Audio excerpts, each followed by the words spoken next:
Yeah. So good morning, everyone. We are back with ICAI CA GPT and Coffee with CA GPT. And after the tax audit session, so I welcome in today's webinar on Coffee with ICAI CA GPT. We are here to talk about ICAI CA GPT can make a big difference in our work, both in practice and industry, from helping with automated compliance and tax management to the improving financial analysis. So we have today our esteemed speaker, CA Vijay Srinivas and CA Ishil Soniki will cover important topics like using AI in specific industry application, and will go with give a live demo. And one by one, they will show the 19 GPTs in ICI and work in real life. So I hope this session helps all of us to understand how AI can help us in our profession. Let's make this session interactive, and you can ask your queries on chat and also whenever required. Over to you, Vijay sir, Rishi sir. Yeah, thank you, Vishnuji. May I request, probably I'm Vijay Srinivas Kottapalli, and I would like to Rishit to take over the dais, and probably I'll join later. Please, Rishit. Yes, thank you, sir. So, a very good morning, everybody. It looks like we have a great participation today. Let's begin with the introduction of this particular committee, AI and ICAI, what it does, and then we'll move to the CAGPT portion of this particular committee. Now, friends, let me tell you one thing that the AI and ICAI committee initiatives, if you want to know about the committee, you can specifically go to the AI and ICAI website of the institute. I'm going to share my screen now. So just let me know if it's visible. Yeah, I hope it's visible. Yes, sir. Yeah. All right. So with respect to the AI and ICAI committee, all you need to do is go to Google and search AI in ICAI, and you're going to get this link over here, ai.ici.org. And as we enter this particular website, you can see at the very onset of it, there's an entire banner stating that there's pan-India registration for AI certificate courses ICAI has launched. So this is the AICA level 1 course, and we highly recommend you, whether you are in a practice or whether you are a member in industry, to join this particular course, because this is something very innovative and very different on part of the kind of institute we are. We are moving ahead with this particular website. There's also resources. So let me tell you one thing. There's a feedback tab over here, and feedback is one of the most important pillars of improvement over here. If you are a member who is enrolling for the AI certificate course, or if you're just looking at these hackathons or this Coffee with GPT kind of series, and if you have any sort of feedbacks, if you have any sort of suggestions for improvement, then definitely you should check this out. Then we have events, articles, and videos related sections. So in the events, you can stay in touch and stay updated about the events which are ongoing with respect to AI and ICI, and with respect to developments in the AI committee. Right now, you can see the Coffee with CA GPT webinar is there, but you can also go ahead with the archive events where there are different kinds of events available. Moving on, we have the resources tab, which is one of the most important tabs here for your own practice or for your own member in industry, profession, job, wherever you're occupied. How so? Well, you can see there are different articles, use cases which are present here. I'm going to start with the article section first. So this article section over here is not only relevant to the institute or the CA profession as a whole, but this covers a lot of developments which have been ongoing across the world in terms of AI, whether it's India launching Bharat Gen or Google expanding its lens capabilities, any sort of AI related update, you can find it over here. And this is something which has been regularly updated by the team of AI and ICI. And finally, we have the use cases. Now, why this is important? We all see seminars, we all visit webinars, and we all have these different kinds of courses which we do, right? But none of that would matter if you don't try it out yourself. So we have summarized a couple of use cases over here. Like if we take a look at Vijay Sir's use case itself, you can see this article over here, which he has given a summary of the use case presentation. And then with respect to the introduction, the tools used, and the key steps which you need to follow, sorry, for making this use case work. So you can try this out on your own, at your own office, at your own place, with your own data, and you can see what it can do. With respect to why am I saying this is because with respect to AI, there's nothing which is known as a complete learning. You learn as you go on with your examples or demonstrations. The next portion over here is the certificate course for AI for CAs. This is the AI CA Level 1 certificate course, which have the batches all across India right now. So you can just go ahead and register yourself in your city or in your nearest city where this batch is available, and you can find those batches over here. If the batches are of full capacity, they have very creatively mentioned here with respect to a full capacity stamp, but you get the point. So you can just enroll yourself over here for the AI and CA GPT. Now, one of the most interesting features this website has started recently is the IND forum, which is basically a forum for members in industry. You can just sign in with your mobile number and OTP over here, and you can be a part of this particular forum where you can discuss a comprehensive like knowledge base, exploring AI applications, financial, accounting, and different kinds of collaborations can be done on this part with respect to industry members. And now let's move to the topic of discussion, which is CA GPT. So there are two ways to access your CA GPT. One is through this website itself. You can see the CA GPT tab over here. So you can just click on this and you're going to be taken to some website which looks like this. So logging into CA GPT is one of the most simple tasks which we can begin with. You just need to enter your membership number and send an OTP. So it's going to send you an OTP on your registered mobile number with SSP. And once you receive that OTP, you just need to input it over here. And we can proceed to the web page of CA GPT. Now, let me take you back in time around 2 or 3 years ago. When you had some sort of a query, when you would have some sort of a consultation or with respect to some sort of any kind of advice which you want to give to your client or which you want to know yourself, you would have to access the publications, guidelines, checklist, and every other document of these particular committees of ICAI, right? And even after accessing those, finding those manually, if you're using a PDF, you do your Control F, or if you're just browsing through the manual copies of the physical copies of it, you will just be able to find a standardized response to your query, right? But what's revolutionary over here is that with respect to AI in ICAI CA GPT, there are different kinds of committees which are there from ICAI, be it Direct Taxes Committee, Auditing and Assurance Standard Board, Ethical Standard Board. There are these different committees where you can just click on any one of those committees and a custom GPT will appear in front of you. We're going to see that in the live demonstration with Vijay sir as he begins shortly. And we're going to see how you can just put your query. It's as simple as just messaging somebody, like you're sending a WhatsApp to someone or you're sending an SMS to someone. It's as simple as that. So you put your query, no matter how complex it is, no matter how simple it is, and the CA GPT is going to look into its repository, which is consisting of all the publications, journals, checklists, and whatnot, all the materials of the institute only, so that you can rest assured that the response which you're getting is as per the standards of the institute and is correct. However, since AI is a generative AI means that it gives you responses based on whatever inputs you do. There might be some ups and downs over it, but you can definitely rest assured that the data which is being taken by this generative AI is from the repository of the institute. So without any further ado, let's begin with one of those CA GPTs, and I'd request Vijay sir to start with his demonstration use case. Thank you. Thank you, Rishit. I think more simpler you made it for any new attendee also to understand the importance of the CA GPT, the way they can start their journey and the initiatives of ICA. Yeah, definitely one of those initiatives which I probably can endorse confidently is the AI certification. Because what we are going to see in this 1.5 hour of coffee with CA GPT or otherwise any of the webinars is just a glimpse of what usage you can make out of it. And ultimately, you will be having hands-on the kind of experience or even more. What you can do with is possible if you are experiencing the AA certificate, definitely. And people who would have attended can probably even endorse the kind of knowledge enrichment what they would have had. Yeah, without wasting much time, let me start sharing my screen. And as I share the screen, you might see a couple of windows which no, I'll be browsing in here and there between the folders and the CA GPT and the Word file and all. So kindly bear with me because if I share only one single screen, it might be may not be proper for me to demonstrate. Okay. So let's start with one of the GPTs. As you see, I mean, once you one important aspect is whenever you trying to use any of the CA GPTs, initially you try to log into your respective credentials, whether it is Gmail or Microsoft or whatever it is. So that the advantage of that is once you log in and once you click on the respective GPTs, like the way what Rishi has shown, it will be showing an option whether you want to keep it on the sidebar.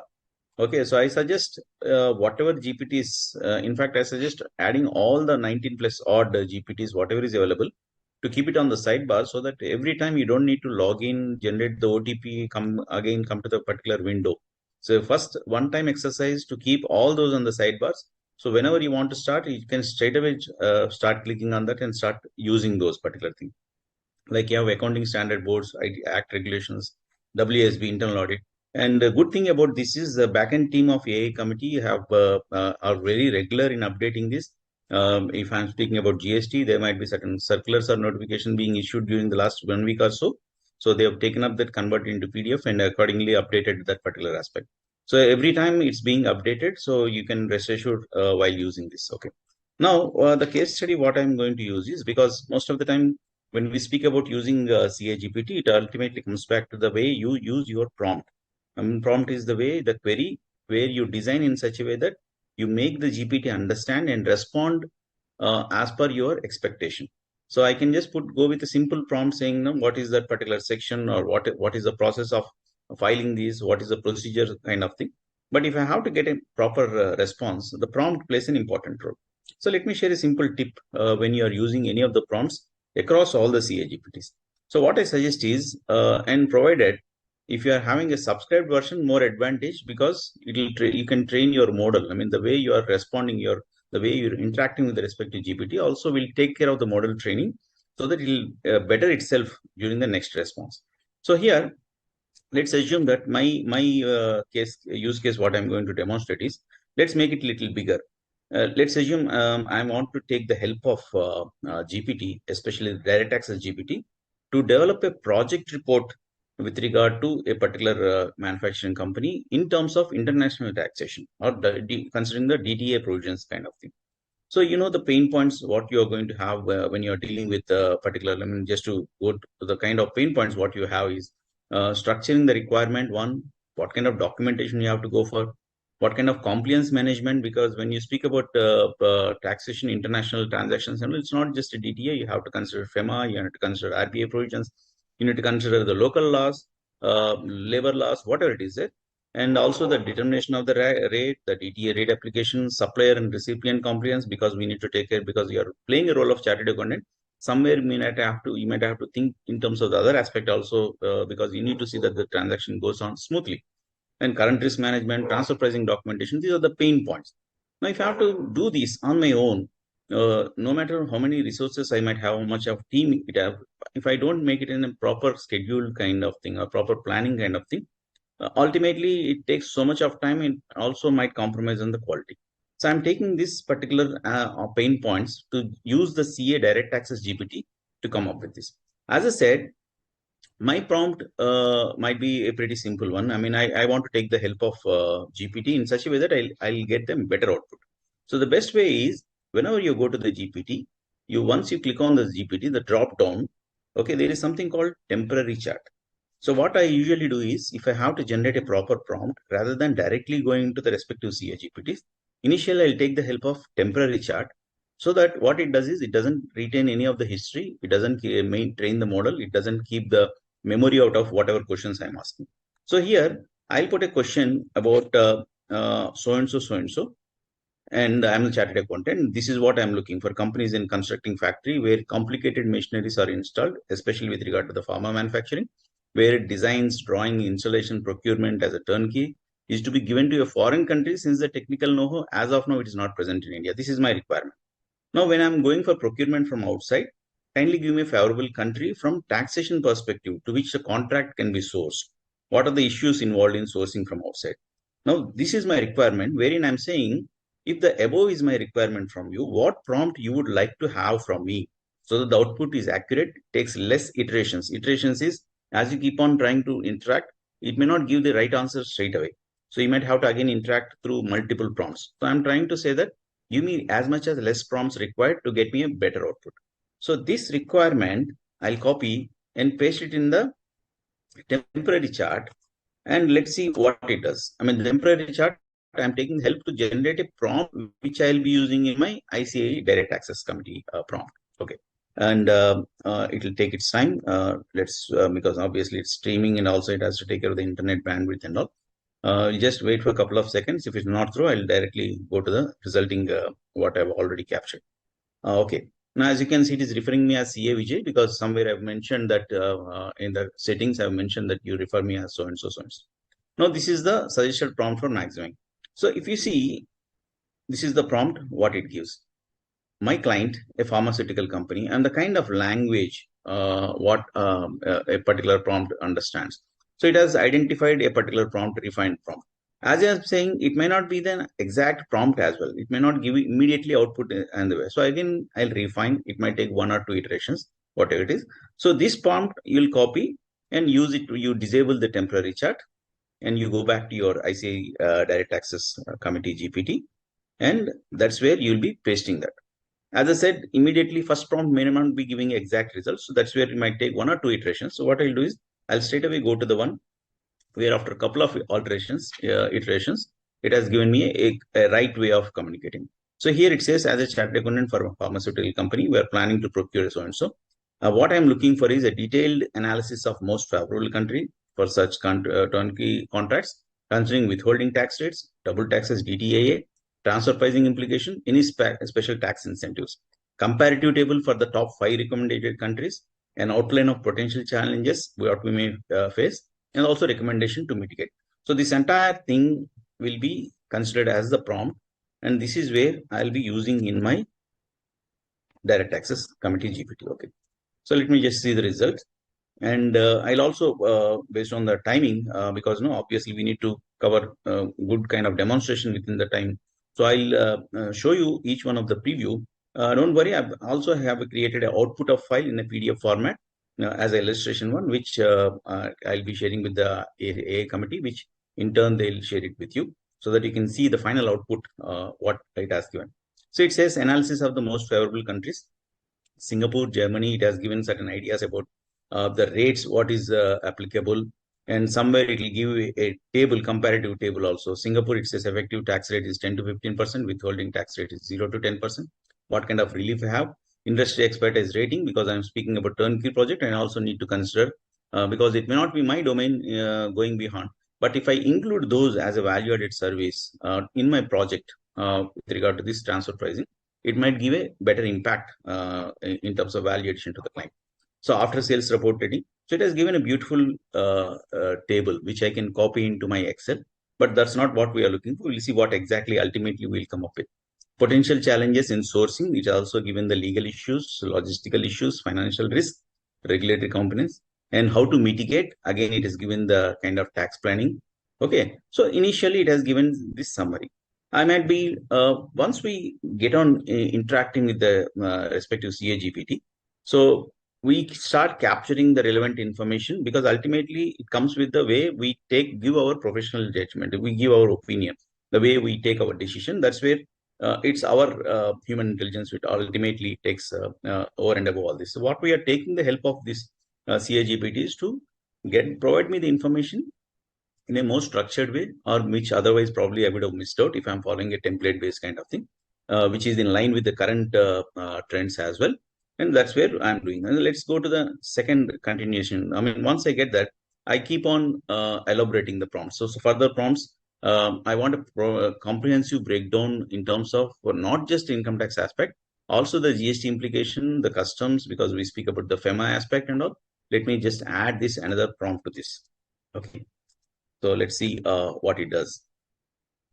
So further to whatever it has given, again, I'm elaborating on this particular provisions about the income tax, the compliance requirements, what kind of forms I should be filing, what kind of documentation I might require, what are the potential risks from the income tax perspective, and all that aspect. Again, coming to the GST, again, it speaks about the various HSN code. Here, I might again deep dive into this particular role alone, saying if I'm speaking with the pharma manufacturing company, what kind of machinery it might have, what kind of HSN code it will have if it is a turnkey project, or if it is split into multiple pieces like supplies of goods or sales services, what kind of HSN classification I should be considering about, what is the closest HSN code, so that if in case it comes into litigation, what kind of information I should be prepared with.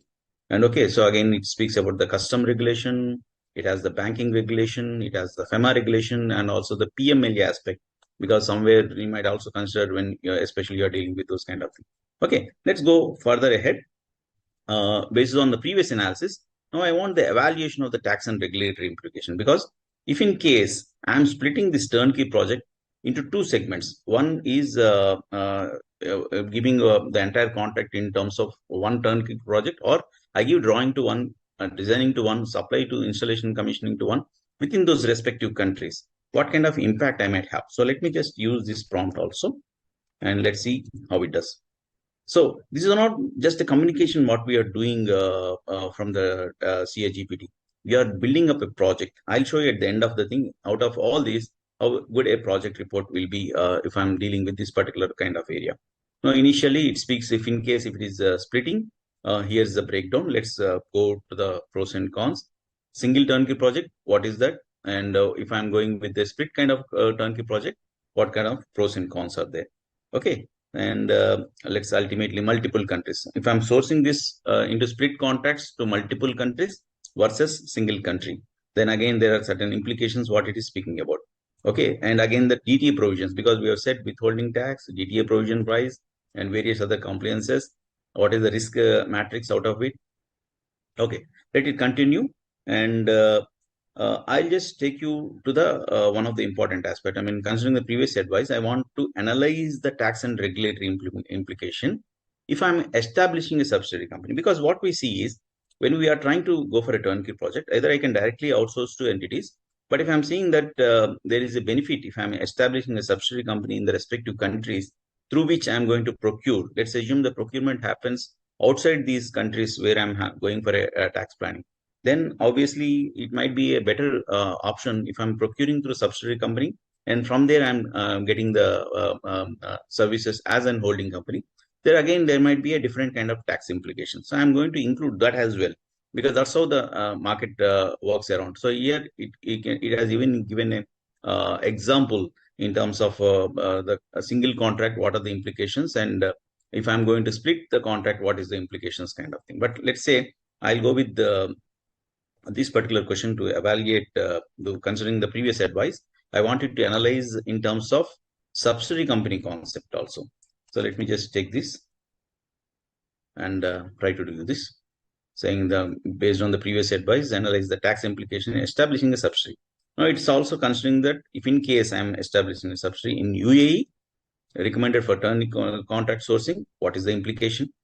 If I'm going for a Germany, which is of course high tax country, what is the implication? If I'm going to Singapore, which is a low tax jurisdiction, what is the implication? And again, it has given a comparative analysis. If I'm setting up a subsidiary, overall tax burden with regard to withholding tax, overall tax burden with regard to DTA aspect, and the compliance, what kind of documentation it includes when it comes to compliance kind of thing, and the capitalization rules with regard to that. And again, ultimately, it has given up a optimal jurisdiction for a subsidiary. Earlier, it has given the benefit analysis in terms of scenarios, various scenarios, going for a UAE, going for Germany. Then if in case I'm including scenario of a subsidiary company, what kind of optimal jurisdiction? Ultimately, it also given, because the final recommendation again depends on the way you enabled your GPT. GPT, it will ask you a couple of inputs, saying you want to give me just give a information and not to give any recommendation, or are you willing to take the recommendation also? In my case, I've enabled my GPT to give a recommendation, not to influence my recommendation, just to compare, considering the human intelligence and the artificial intelligence. If in case, if I have to justify mine over and above the AI, what kind of additional care I should be taking? If for that sake, I'll also take the recommendation from that, and ultimately the decision will be mine. Okay, so likewise, you have, once I've done that, my intention is just not to gather the information, again, sit together to prepare a project report. I want to take the entire content and request the particular direct access GPT to generate a project report. Wherein, see, one thing we need to understand, friends, is whatever requirement you have, don't try to dump the entire requirement in one prompt and try to get the extract of the entire output in one go. Okay, we know we have our time constraints and all, we'll be in a hustle or hurry to get the things done faster. But more and more you split into milestone the task, just like the way we do our audit. If you can split into events, tasks, kind of thing, the output will be much more better. So I don't want to dump directly. I use the additional prompts. Okay, fine. Whatever you have advised, try to create as a project summary. Then try to compile the original query, what I've given to you, and what are the subsequent clarification. and provide me a detailed response in the following segment. Then provide me implementation procedure, provide me the accounting and finance related compliance, provide me a template for the agreements with regard to the respective countries, provide me a risk assessment matrix. So this I'm doing stage by stage, and we'll see the final output, how what it has done. Okay, as you can see, this was created yesterday night for the sake of this demonstration. So this is what the outcome, what ICAI Direct Access Committee has helped me. Now this is the entire project report with regard to the turnkey contract, which is generated by ICAI Direct Access Committee GPT. So it has given a contents where it is given introduction, query, detailed response with regard to various options, implementation procedure, accounting finance related questions. Okay, and the entire output, it has run up to 32 pages with a minimal interaction. What I've done, a project summary with regard to introduction, objective scope, key consideration, country selection, and ultimately it goes to the comparative analysis. Not just that, it has gone to the queries what we have considered, the detailed response what it has given, the table, comparative tables in terms of implementation procedures, whatever it is there. So you can think of, if I can do with this minimal interaction of say 10-15 minutes, whatever been demonstrated now, and you assuming your partner who is into this particular practice, with the help of you who has been regular users of GPT, you both and come up with these kind of ideas where you're using the respective ICAI GPTs, and what best what we can expect from I mean, this I'm saying about the knowledge base what ICAI GPT or Direct Access GPT has combined with your intelligence and your partner's intelligence, and that's where the output is. And here you can see it has given the risk matrix, also legal compliance aspect, likelihood of risk, and also what is the mitigation of that particular risk. And this is the entire thing you are including in your project report of a direct access international taxation impact for coming up with turnkey project in a pharmaceutical manufacturing company. It also given a timelines. What is the timelines if it takes to complete the particular task milestone, and these are all the value addition what you are giving to your client, even for a small kind of query with regard to setting up a project in most favorable country kind of. Okay, so I'll be sharing this document. This is of course illustrative purposes only, not like any opinion kind of thing, which I'll be sharing with the committee. I'll also share the prompts what I've used to generate this document so that you can also practice along with this particular thing. Okay, so many things to go through during this next 1 hour. So I'll stop over here. Let me request Rishi to please take over. Right. Thank you. Wonderful use case, sir. And might I add in this particular thing, if you all have, observed that the CA GPT which we were using was the Direct Access Committee, yet it was connected in such a way that it also gave some sort of a limited advice with respect to GST. So that's one of the wonderful things which this GPT can do. And the other aspect over here is that, as Vijay sir also said about iterations, the more you learn about your GPT, the more you talk with your GPT, the more your GPT will also learn about you. It will know the kind of responses you like, the kind of responses you avoid, and based on that, provide you reports with respect to these kind of attributes.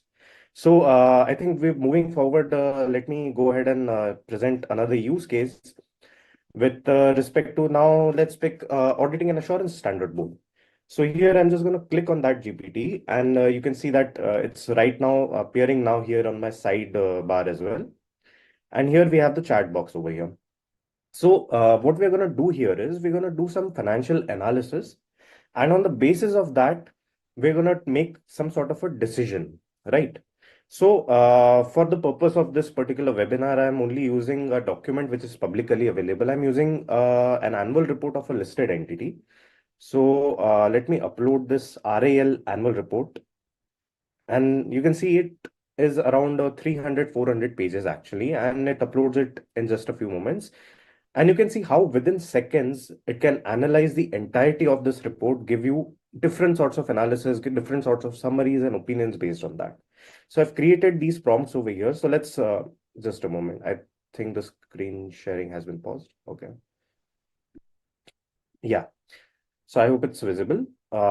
So for this particular demonstration, I've created these various prompts. So the first prompt is summarizing this document. So this is the entire 300, 400 pages of Reliance Industries annual report for financial year 22-23. So we're going to ask AASB GPT to summarize this particular document. And you can see it's telling that it's searching the knowledge. What does this mean here? If you go on a random normal chat of CA GPT, it's not going to search any knowledge because it doesn't have any sort of accounting standards or auditing standards established in its repository. So here it's looking at its repository, which contains of all the guidelines and other publications of the institute. And then it's looking at the PDF and making a cross-functional analysis and giving us the response therein. So it gives us a summary with respect to the financial overview of the company, the business segments of the company, the key achievements which have been there. These all data are only the data which are mentioned in that particular annual report and the strategic focus of the company, along with a little detail about the leadership and ESG. So now let me begin with the financial analysis portion of it. Now you know the summary of this company. Now you know what this company is into, what's the revenue, net profit, market cap, and so on and so forth. So the next prompt which I'm going to ask it is, let's perform some analysis on this document. And I'm interested in knowing the different financial and non-financial analysis which we can perform using the data available in this report. So I'm just going to paste this prompt here and hit enter. And it starts generating based on everything. So with respect to financial analysis, we can begin with the profitability analysis. Then there's liquidity analysis, solvency analysis, cash flow and growth, segment-wise performance. So now let me explain it to you how this is beneficial for you as an auditor, as well as if you're running a business itself, if you're a member in industry or are otherwise occupied. So as an auditor, I can simply ask this GPT right now that based on the PDF which is there attached, give me areas of risk or give me a risk-based matrix, which I can use during the course of my audit to perform my audit procedures based on those identified risks. We're going to do that in just a moment. So, okay, as you can see, it has completed its generation. So with respect to Rishi, I think screen sharing is not happening. Just check. Is the screen visible, Vishnu sir? No, it's not being shared. Somewhere it's stopped. Okay, Yeah. let me share It's it. visible, I think, for me. Okay. Okay. Yeah. Yeah, now it's visible. Yeah. Yeah. Okay, so just to recap, I uploaded this particular prompt with respect to financial and non-financial analysis. And the financial analysis, it has given me a set of financial analysis which I can perform. We are going to go deeper into one of these analysis. And the non-financial analysis here, it contains your ESG analysis, operational efficiency, strategic analysis, risk analysis, and innovation and R&D, for example. Now, let's begin to delve more deeper into this. Let's start with financial analysis and let's pick one of these options from here. So let's go with solvency analysis. So I'm just going to write down a prompt that let's dive deeper into the solvency analysis. Give me different figures and amounts and provide an opinion on the solvency of the segments of this company. So as soon as I hit enter, it starts with the solvency analysis of RIL for the financial year 22-23. And what's really good about this is there's something which a lot of tech companies, AI companies are working in, which is known as explainable AI. If an AI is generating a response, it needs to generate that response based on a prompt, right? So what a responsible AI or an explainable AI does is it explains how it has reached to its particular response. So here you can see that it has explained the debt to equity ratio at first. The ratio measures the proportion of debt used relative to the shareholders' equity. It mentions the debt which is available in the financial statement somewhere out of those 300 pages and the equity. It gives you the formula of debt and equity which it's using and gives you the entire ratio. And here it also gives you an interpretation of this ratio based on the different kinds of disclosures which the the management might have given in its annual report. Then we have the next is the interest coverage ratio. It's a similar pattern. You can see the formula is there, the required ratio is there, and the interpretation is there.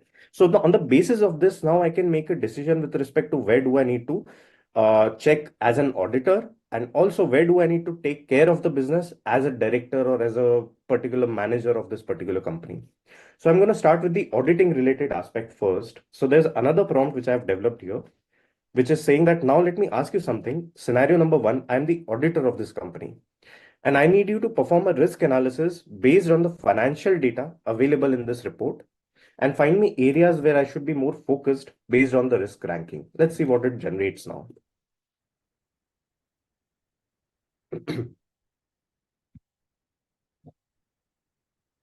Right. So it has given me high risk areas like the oil to chemical segment. The risk factor here is the volatility in commodity prices, environmental regulations, and reliance on the external markets. It also gives me the focus areas with respect to valuation of oil reserves, with respect to the hedging strategies accounted for and compliant with standards, and the environmental provisions which are there. Similarly, it gives me other areas like new energy, digital services platform, debt and financing related platform, and then there's moderate risk areas. So it divides this entire paragraph, and at the end, it gives me a summary of this particular thing. Now, with respect to putting this data in an Excel format or with respect to putting this data in a Word format, you can simply just drag this particular table over here and copy this and paste it in your Excel. You cannot directly paste a table in your Word format currently because of the limitations of OpenAI, but definitely it's improving with time. And AI as an industry is also growing dynamically. So that's something which is definitely a possibility in the future. But currently it gives me this table. And on the basis of this, now I can ask it to make me an audit checklist. And so I'm going to draft just another small response that based on these risk areas, give me an entire audit checklist for auditing the, let's pick one of the segments, retail segments, for example.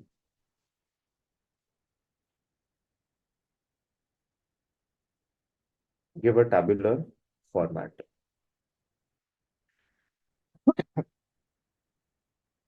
So here it starts giving me the checklist of the retail segments, and you can see it starts to create an entire table for me.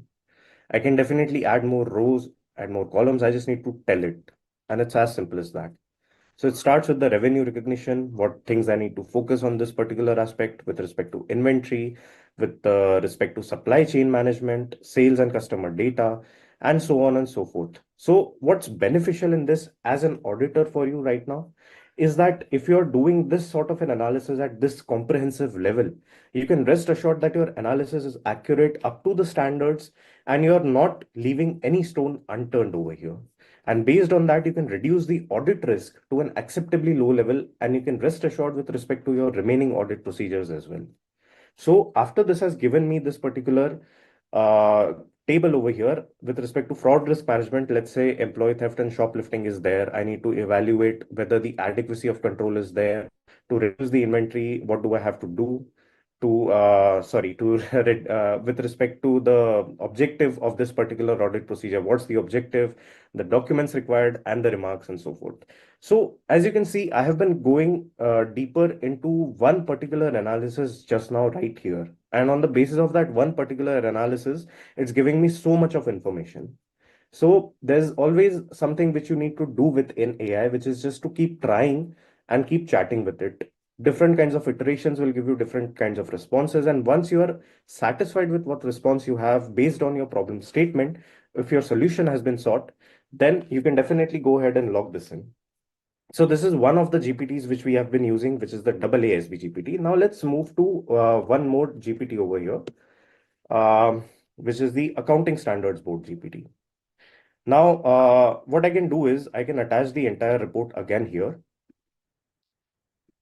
And let's start with something which is very interesting with respect to disclosures as per the Indian accounting standards or the presentation as per the Indian accounting standards. So I'm going to write here a prompt that please read this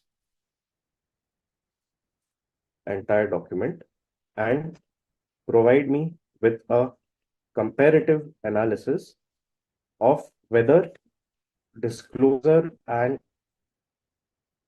reporting requirements. Now you can see I've also done a mistake intentionally here with respect to the spelling of reporting. I've done this intentionally just to show that AI will understand that and give me the related disclosures anyway.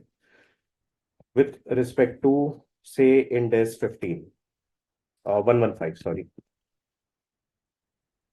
So as I hit enter, it's going to again read the document. It's going to search the knowledge. Here, the accounting standard GPT has a knowledge with respect to all the Ind AS BEAR Act, the guidelines, and every other related publication which the institute has done.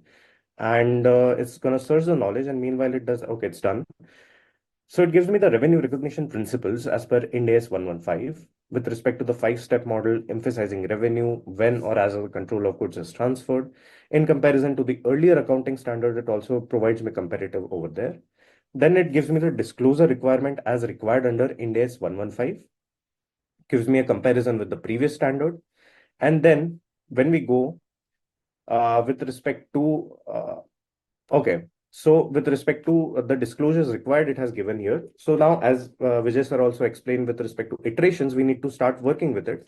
So I'm going to ask another prompt that draw a comparative with what is mentioned in the PDF and what is required as per Ind AS 115 in this regard.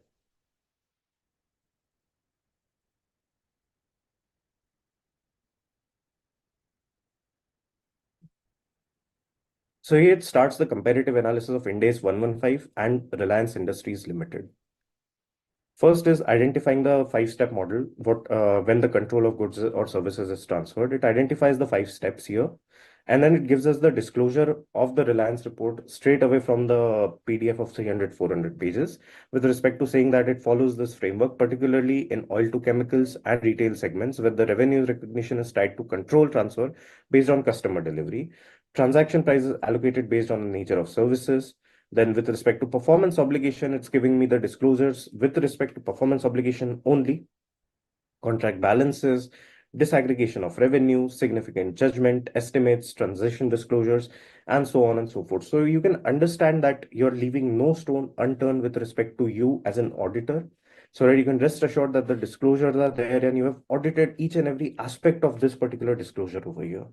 Now, before we move ahead with the decision-making related portion, which is more relevant for the members who are actually running businesses or members who are occupied in the industry, I'll request Vijay sir to perform his use case demonstration with respect to the member in industry related portion so that we can take it ahead from there and we can connect it with this particular aspect as well. Right. So thank you. Vijay sir, I think we can move ahead with you. Are you there? Nishir, thank you very much. Am I audible? Yes, sir, you're audible. Yeah, thank you.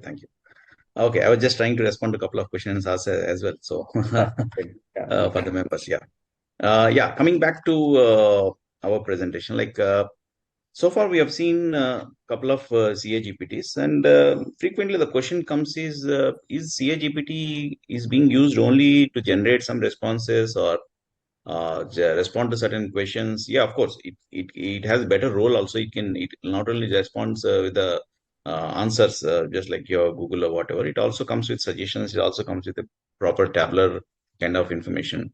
Let's think about something. How about integrating or taking the use of CA GPT with other tools? Okay, say for example, if I'm looking for a calendar with regard to income tax, let's say TDS calendar or something like that, or GST calendar, because already we have used direct access GPT. Why not use the GST GPT or GST indirect access GPT? My idea is to use the GST or indirect access committee GPT to provide me with a compliance calendar, because as we know, the compliance calendars might keep changing as per the updates happening through the GST. So as of now, there might be certain dates wherein on before 7th you have to file something, before 10th you have to file something, 11th you have to file something. Again, depending on the sector, what you are dealing with, for a manufacturing or a small entities or someone who is boarding based on some mechanism. Okay, but I'm not a GST expert, so I don't want to get into that. So there will be complex calendar differing as per the entity and differing as per various things. So the challenge is, first of all, to keep a track of that updates, keep a track of all the compliance calendar. Second, to ensure that I'm reminded on that particular day about this particular compliance to be taken care. Okay. So why not use the capability of CA GPT in terms of GST Indirect Taxes Committee and use the same whatever output, integrate with something which will help me in ensuring that the compliance is being taken care. So let's try to put the idea into action. So what I'm going to do is, let me first go to the ICAI GST and Direct Taxes Committee, GPT. Okay. Now, I'll share the idea what I'm going to do. I'm going to demonstrate, display this. So I believe all of you know, we follow the Google calendars, we follow the OneDrive, the Microsoft calendar in terms of alerting. Why Google calendar is because obviously if I'm using an Android, it would have been integrated into my mobile also. There will be an alert happening in my mobile also. Even if I miss through laptop, there will be an alert in my mobile saying this is the event which is pending. Okay. So here I'm taking the help of Google Calendar because Google Calendar can be created by, if I take you to the Google Calendar, let me take you to, as you go to the Gmail ID. I mean, if any seniors, if you haven't used the Google Calendar, once you go to your Gmail ID, right side, you can see various tasks. These are all the add-ins where you can add a calendar, you can add a notes, you can add a task, you can add some meeting, okay, contacts, whatever. So if you click on the Google Calendar, whenever you get a mail, if you add that to Google Calendar, it will automatically add into that particular calendar. Okay, if you click on this corner button wherein you want to open the entire new window, Google Calendar itself is a separate app which comes with your Google credentials. Okay, as you can see, once I click on the this particular corner button, it has opened this particular window where you are seeing the Google Calendar. You want to see the month view, you want to see the daily view. You can choose those options. You want to have a week view, whatever it is that as per your options, you can see the particular calendar. Now, if I have to create a task, let's assume I want to create a GST calendar. What is that? I have to go to that particular task, type the particular date, due date, give a description. Now, to keep a track of that compliance calendar, to update into my Google and again configure that all those things, why not use the CA GPT to help me in such a way that I can integrate that into this particular Google Calendar? This is what the task, what I'm looking for. So initially, I have taken the help of the so-called Google Calendar because there is this particular link wherein, of course, you can browse in Google also with regard to how to configure your calendar. So it has given that to configure a CSV. I mean, what I was trying to do is I want to prepare a calendar in my desktop. All the compliances, what I'm going to do by the end of March, what are all returns I have to file, when to file, and all that stuff. I want to capture in an Excel file. Or to be more precise, I'll save that as a CSV file. You can copy that into Excel file, save it as a CSV file because this Google Calendar understands the CSV format.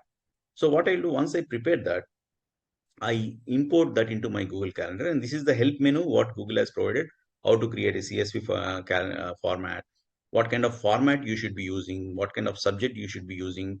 So these are all the things what we have to consider if I'm trying to import. This is again another pain point because while creating, you might create a particular as a text or a date which may not be required in that particular format. Again, I have to take care of that.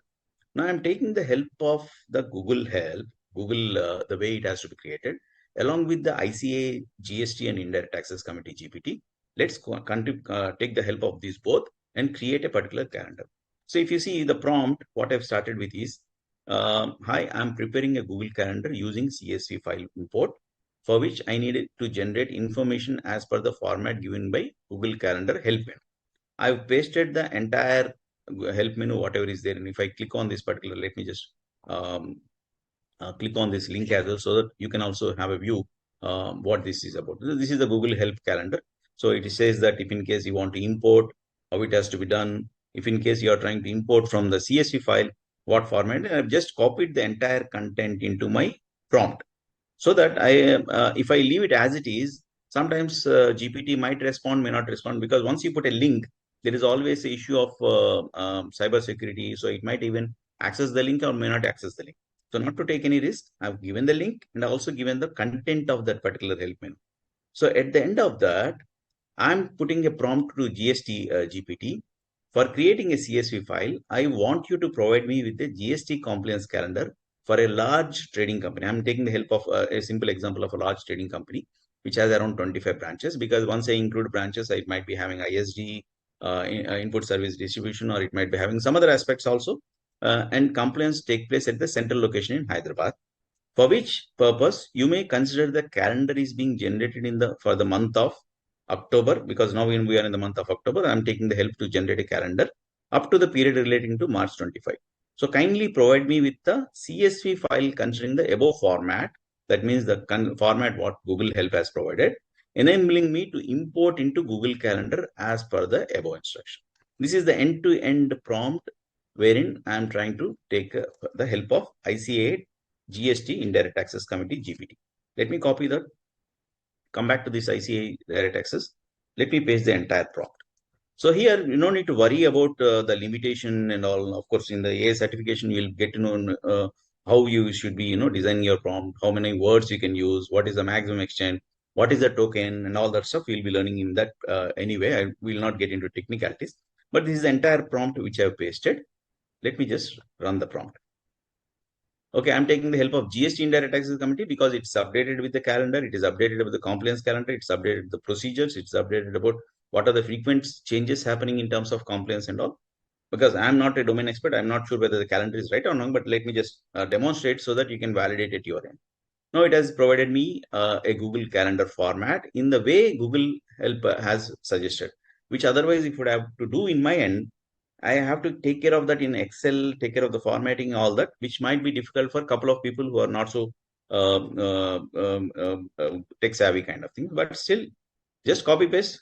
Pretty much we are good with that. I can start using it. Okay. Now it has given some explanation. I'm not looking into that. What I'll do is I'll just copy this code. I've copied the entire code. Let me open Excel. So I'm going to open Excel. Okay, copy and paste the code, whatever it is. This is the code given by the entire thing.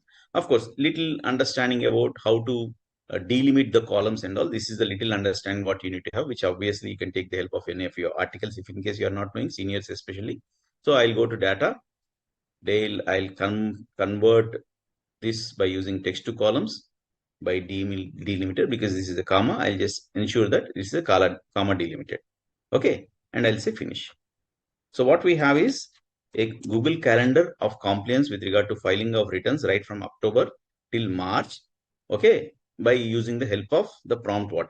So once we have done, I have to save this as a .csv file. I'll save it somewhere, maybe I'll browse it to the local desktop or whatever, though I've already generated earlier. Let me just say to downloads. And you need to save it as .file. Okay, so I call it as a GST compliance calendar, something, whatever. Okay, let me save it as GST compliance calendar. Okay, so now the one which is required to import calendar, that file is ready with the help of the ICAI GST Indirect Taxes Committee GPT, which is having the related resources. Okay, fine. Now we don't require much of this because already what is required we have already generated. Now let's go to the Google Calendar. Okay, we already demonstrated to go to the Google Calendar by using the pop-up menu. You will open a window. Now once you come to the Google Calendar, you will see something called settings. Okay, and don't go with the GUI. I mean the way visual the interface is displaying. Some people they might see settings on the right side. Sometimes it might be seen on the left side, depending on the version what you are using, depending on the browser what you are using. So just search for the something called settings or settings menu. This also keeps changing. So click on the settings. Once you click on the settings, you need to identify something called import and export. As I said, it may not be the same as it is depending on the kind of interface what you're using, but search for settings, search for something called import calendar or calendar import. The terms might be different. Click on the import. So on the top, you can see import from your computer. What I'll do, I'll just say import from the computer. I'll select the GST calendar. Okay, I'll say open. Okay, so that means this has been connected to the email. Let's say now import. It says imported 17 out of 17 events. Okay, now this is where we are having the fun. Go back to the calendar. Okay, and let's see monthly view. We are on the monthly view. And 1 second, let me just, I'm not sure whether it is showing the same one calendar which I have used, because there will be a default. Yeah, it's already showing. I think I'm just missed out. As you can see, there is a calendar enabled on November 10th, GSTR 7, 11th. So what the advantage of this is, it is updated the respective calendar. You can go to next month, December also, there will be certain compliances. January, it has certain compliances. The advantage of this is, it is not updated your calendar alone, because this Gmail is synced into your Androids. It will also throw up an alert saying, no, there is a compliance pending on this particular day. So this, as I said, we are not just depending on the prompts which responses some structured, unstructured kind of data, where again you have to do a simple way. This is one of the idea what we can think of. If I can come across these kind of integrating the output of CA GPT along with other tools, could be Google, as I said, calendar is one of those. You can think of tasks, you can think of planning, you can think of some kind of templates where the capacity or the capability of the CA GPT along with the other tools which will make our automation. This is where actually these, the sessions, all these are meant to, for you, not only for the sake of using CA GPT, but also to identify, come up with an ideas where you can integrate these kind of things. Rishi, I think I'll just stop the presentation here. I believe all of you have an idea. If not, video is there anyway. You can pause and go back and go to that. What I'm saying is, Rishi, probably this is the right time for us to explain the initiative what ICA has come up with. I mean, you want me to tell them? I mean, there's a couple of initiatives which the ICA has come up. Probably it's the right time for them. Yes, To do. Yeah. Yeah. So I think you can go ahead with that particular disclosure as well. Okay, fine. Okay, friends. So there is this small announcement from the AI committee.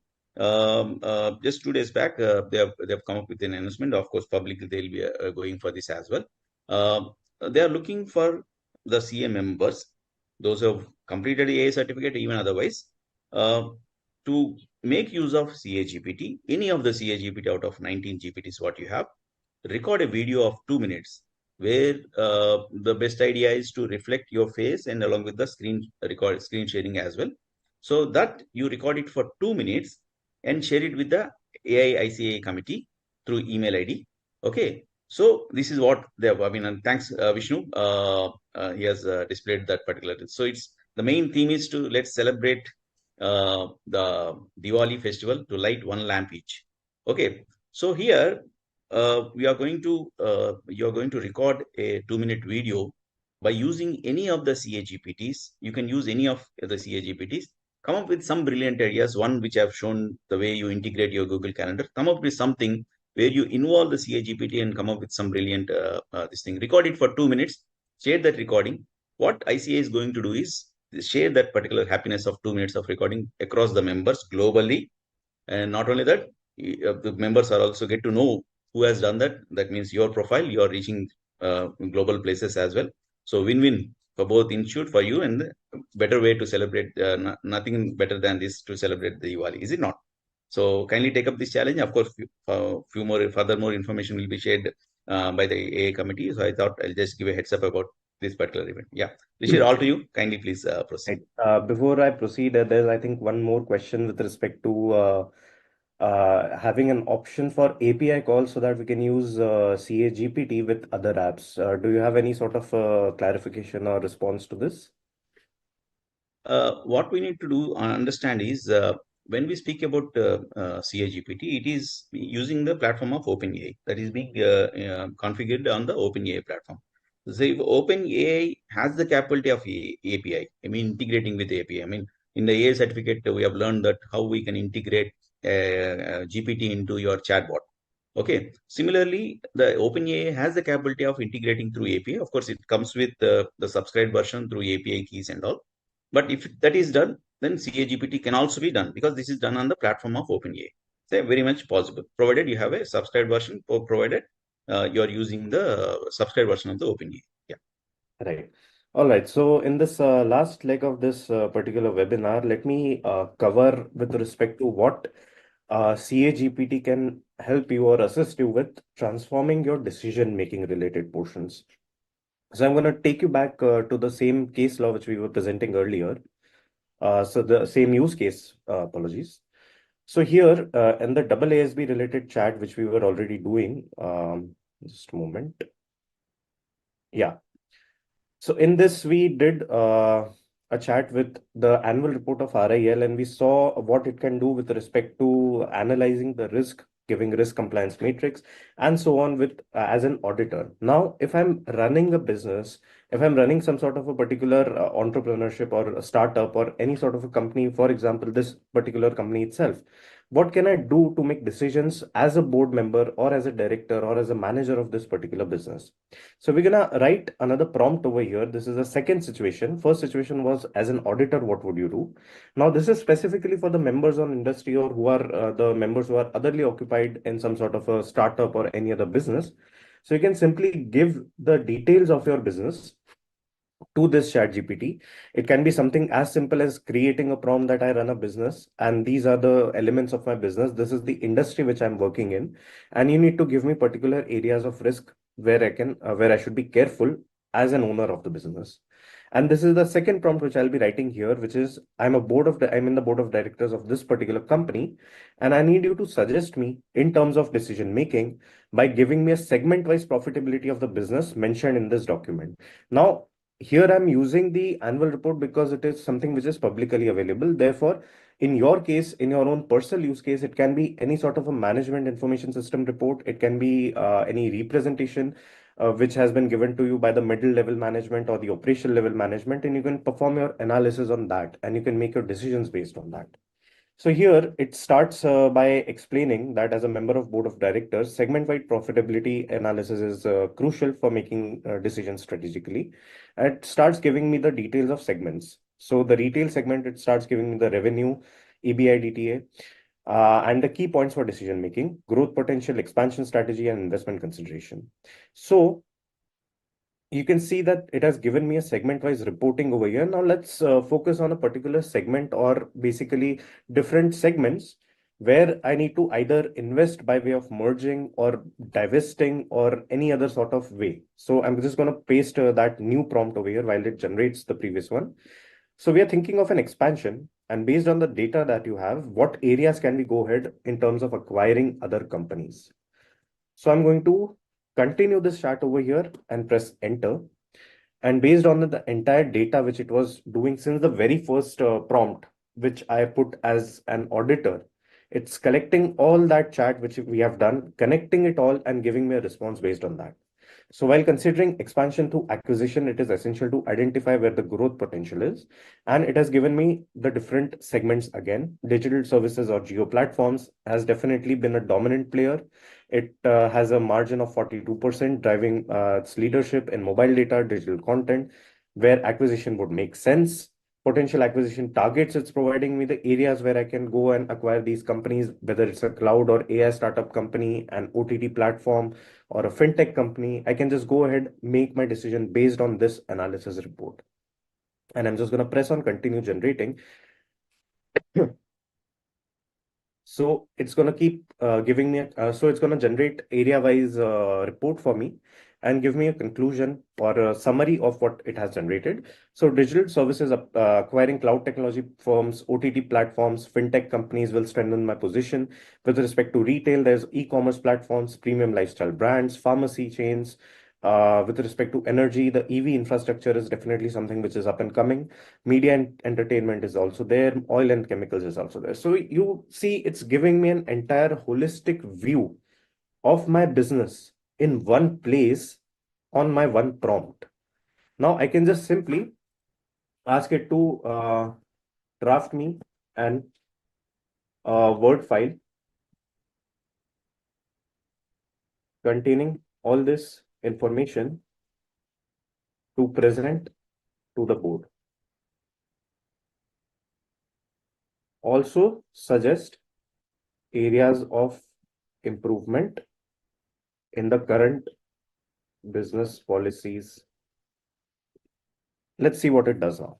So the beauty of ChatGPT and the integration of CA GPT with ChatGPT is that it's searching in the knowledge right now, right? So searching the knowledge means basically it's looking at the repository. but it is also includes all sorts of different features of ChatGPT, which can help me create a Word document itself. Let's see if it does in the first try itself. So it's basically comparing all the information, collecting it all from different sources, and then it's gonna start giving me the prompt. So we're just gonna wait here. And meanwhile we wait, let me just give you one more information about CA GPT over here. Somebody in the query also asked with respect to foreign members, what do they have to do? So ICAI has also updated its CA GPT currently in the past few days or week, I think. Now foreign members can also log in through the CA GPT using a dedicated foreign login portal. I need to log out from here first. Let me just open it in a new tab. Okay, it's still logging in. Just a moment. Yeah. So for foreign members, you can simply go ahead and click on this foreign member login, where you need to write your email ID and date of birth. And this email ID should be something which is there in your SSP also, your self-service portal, and the date of birth should match with that. With that, you will be receiving a code on email instead of a mobile number, and you can definitely log into the same page we are seeing right now over here. Now let's see if it has given us the conclusion. Okay, so here it is. So as you can see, there was some issue in generating the Word file. That happens a lot in terms of OpenAI also. It's not something which is perfect at the moment, but definitely with the growing pace and the rate at which this industry is growing, this is something which can be taken on and solved very easily. So it gives us the expansion strategy with respect to the introduction first, segment-wise profitability, identifying the different segments, identifying the different revenues the segments are earning, the different financial figures, and acquisition recommendations over here. So just imagine if you do this, and if we can just copy and paste this in the Word content, this gives you a good starting point as well. Now, let me share why am I saying that this should be a starting point. Because any prompt which has been, any response which has been generated by AI cannot be trusted blindly. This is not something which regards to CA GPT, but with respect to the generative AI industry as a whole, be it your Meta AI, Gemini, Chat GPT, anything. And let me share a very small anecdote about it. One of my friends who was working in a company, he's also a chartered accountant. He was supposed to give a summary of different case laws with respect to one of the cases he was working on. And this is in, I think, 2020, 21, where the generative AI portion, the Chat GPT and the Google's Gemini was fairly new. It was known as Bard at that day. So what he did was he opened one of these AI and he asked the AI to give a report with respect to those use cases. And what you won't believe, the AI generated the entire summary of that case law, including the name of the case, the name of the judge, and the date of the order. The next day, when his superior was about to file this particular reply or whatever the order was there, he just simply asked that friend of mine about where did you find this case laws. So he just started searching Google, and he was not able to find these case laws in Google. So he took to some database or checked down some Supreme Court or High Court websites. He found those cases. The case name was the same, the judge name was the same, the order date was the same, but the case was entirely different. It's like if they were looking for an income tax related case, the actual case was something about a hit and run accident or something entirely different from what the AI was generated. So therefore, it's very important for you as a member or as a chartered accountant or as an owner of the business to review whatever AI is generating. And therefore, this gives you a very good starting point with respect to what you can do and the potential where you can reach with this particular tool. Now, I'm just going to quickly cover a different set of a brief introduction about the remaining GPTs which are there over here. We've already seen the direct taxes and the auditing assurance standard board and accounting standard board. But there's also the ethical standard board GPT where you have simple queries or different kinds of issues with respect to ethical concerns you need to clarify before you make a move. You can definitely ask it. So maybe we can do a small demonstration about this as well. Like if you're making a visiting card, for example, I'm just gonna share the screen again. Yeah, so if you're making a visiting card here and you need to write a prompt with respect to that, you can just simply write, I'm making a visiting card for myself and I'm a practicing chartered accountant. What kind of guidelines or rules do I need to follow with respect to ethics? So I'm just gonna hit enter and it's gonna search its knowledge, its repository, and it's going to give me a response with respect to that. As a practicing CA, while preparing visiting card, I need to follow the ICAI guidelines. With respect to professional designation, it should only be chartered accountant. Personal and contact information should only include telephone numbers, email IDs, and contact details. Over promotional or flashy details are not allowed. Firm details, if you're working under the firm, I can mention the firm's name, address. The logo should be the CA logo, which is there. Advertisement guidelines or restrictions are there, and additional qualifications approved by ICAI or any sort of recognized qualifications can be there. So this is giving me an entire summary of this particular one area. Now I can go deeper into these particular aspects also, as you can see, as you have already seen in the previous use cases. But this is one more GPT which you can definitely use as a member in practice or even as a member in industry. Then we also have the FRRB, or the Financial Reporting Review Board GPT, which has a collection of all the decisions made by the FRRB with respect to various complications, with respect to various complicated scenarios in Ind AS or different kinds of accounting or auditing standards.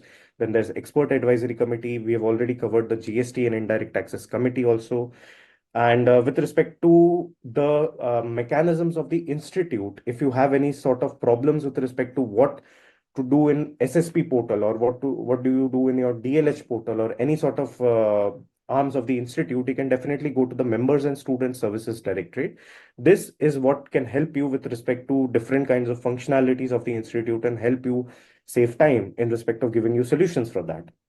And recently, the ICAI has also launched Constitution Guide of India, which interprets the various articles of the Constitution, directives, and then there's International GPT, which is also recently launched, covering the UAE VAT GPT by ICAI and the UAE Corporate Tax Assistant. You can just simply click on this, give your queries. Now, with respect to one of the good things which you can always start at your own end, which you can try at your own end with respect to these GPTs, is that once you open a GPT, you can see there are these 4 boxes over here. These are the basic prompts which you can ask to this GPT. So let's start with one of these points, sir. What are the timelines for corporate tax deregistration in UAE? So it's going to search the knowledge and give me the timeline for that.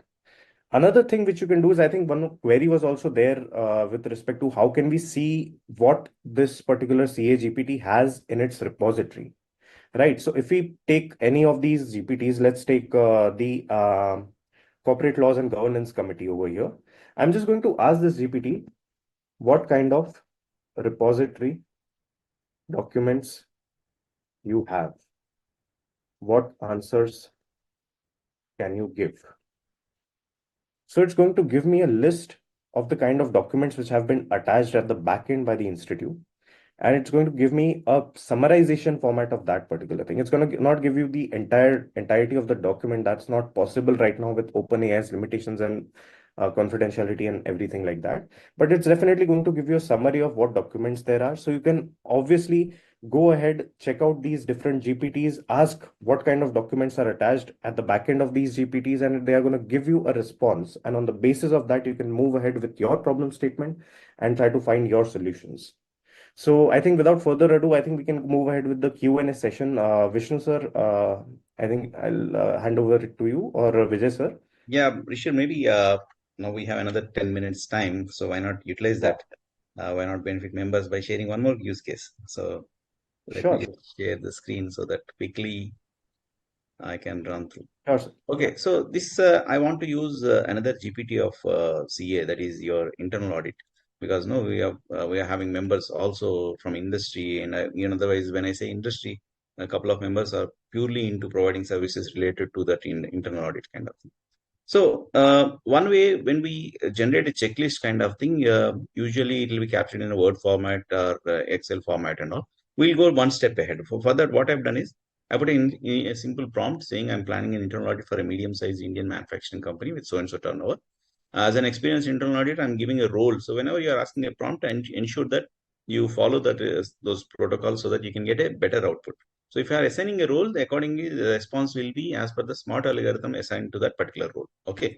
So what I'll do, I'll just initially share this prompt to the internal audit CA GPT, and let's see how it works. Okay. So a simple prompt.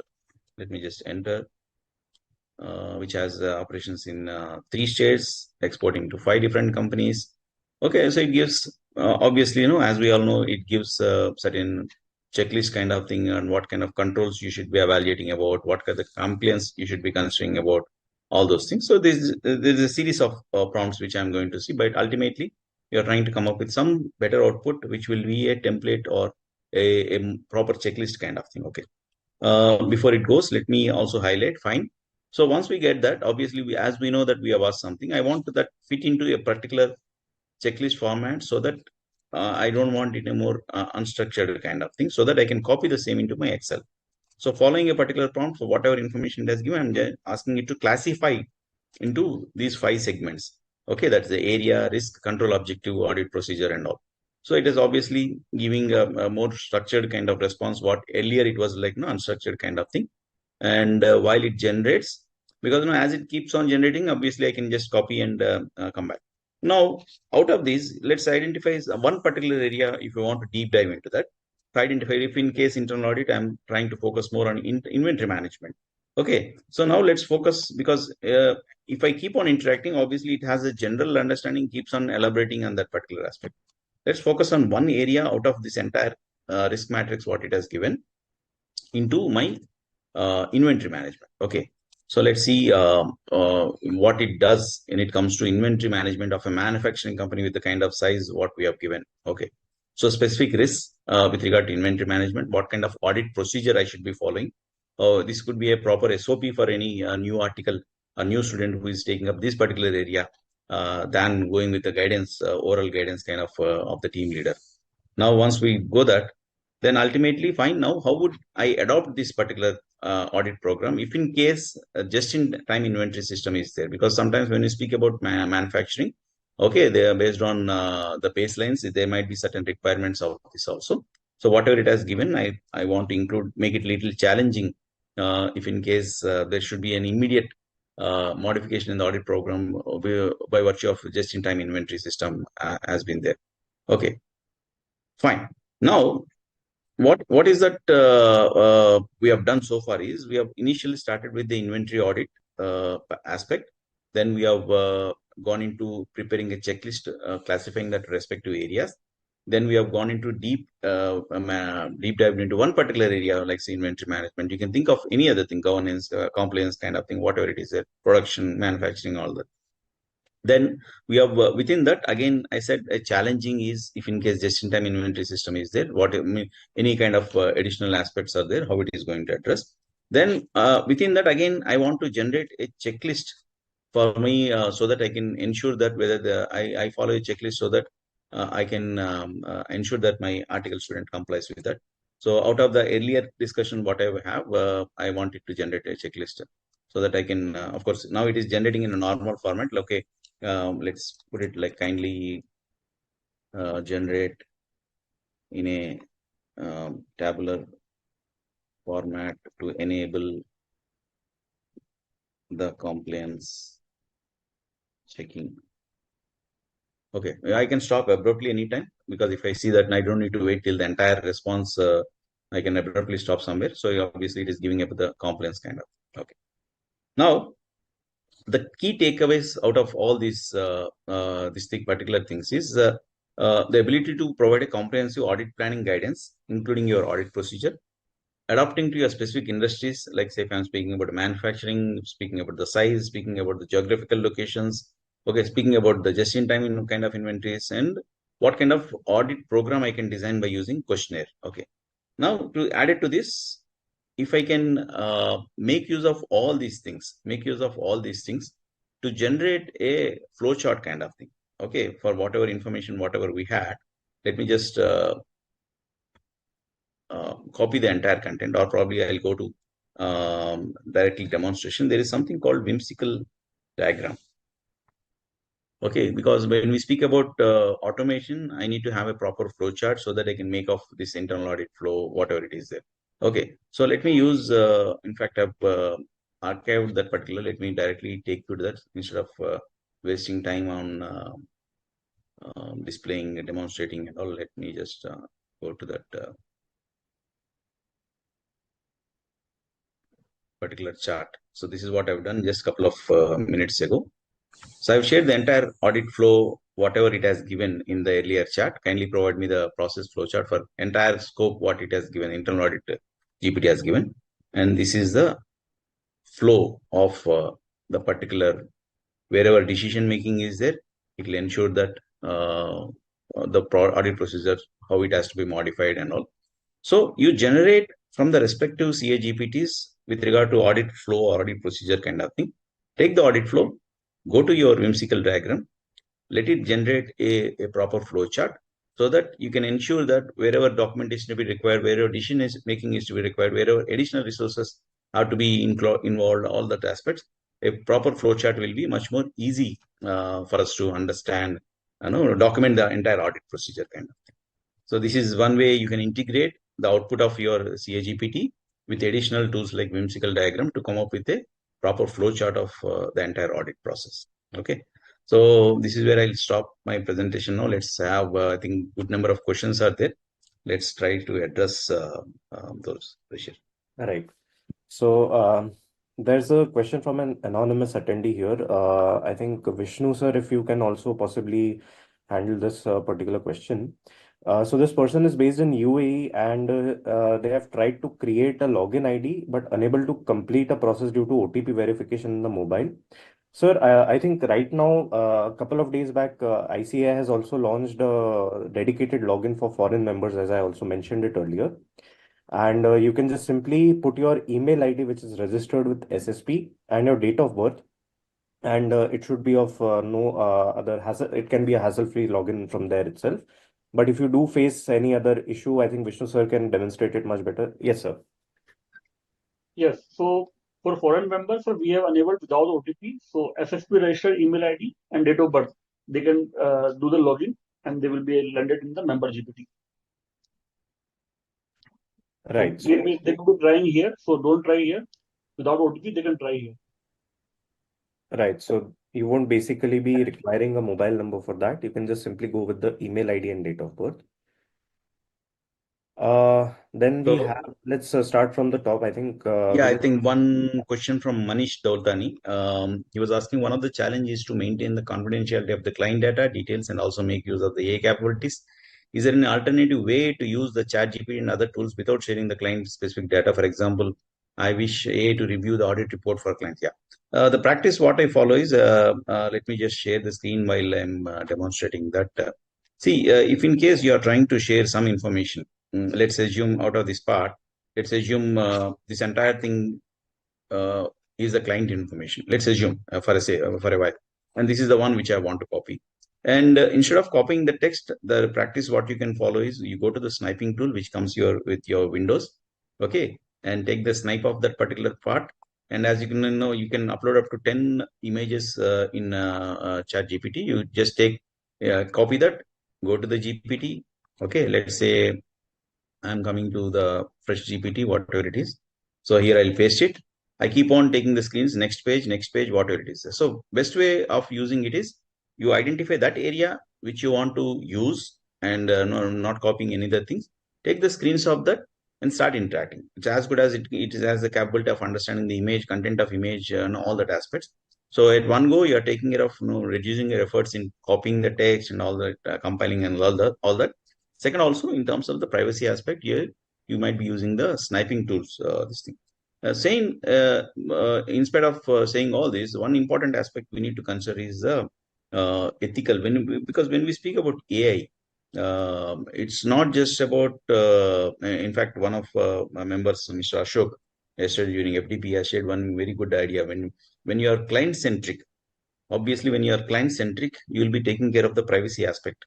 Because if you are valuing a client, then you consciously you might be giving the importance to the client privacy aspect. So what is required, that will be sharing, and you might think that who is going to watch if I'm uploading kind of thing. Obviously, there are trials being created. There is a digital repository of who is accessing what, who is uploading what, and that when you are using CA GPT, obviously it's going to hit the servers of ICAI. So definitely there might be a trail of who is accessing what prompt and all that stuff. So caution is just to ensure that you take care of those privacy aspects and identify smart ways of responding to that. Yeah. And maybe Rishi, you can answer this. One more question. So sometimes clients are familiar with AI tools and they explicitly mention that if they discover the work has been generated using AI, it will be immediately rejected. This situation arises when dealing with IT clients as they often have the tools to detect AI generated content. In such case, how we can ensure that expectations are met? Tough question, more logical. You want to answer or you want me to answer? Sure. So one of the basic things which you can do is once you have created that report, okay. So there are different GPTs which are available in the GPT store itself. One of those GPTs is Humanizer or You Make It Human or things like that. So you can just search them up, or you can simply just open a new chat, upload whatever document you have created, and this particular GPT or a new chat GPT, you can just simply write a prompt that make it more human-like or make it more so that these AI detection tools cannot identify it as well.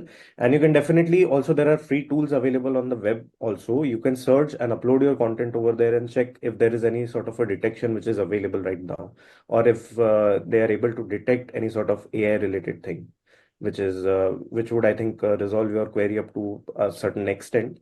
And then there's definitely some things which you can use, definitely rephrase whatever the GPT has given it to you, or that's why I also stated that whatever GPT is providing to you is a starting point for you to work on.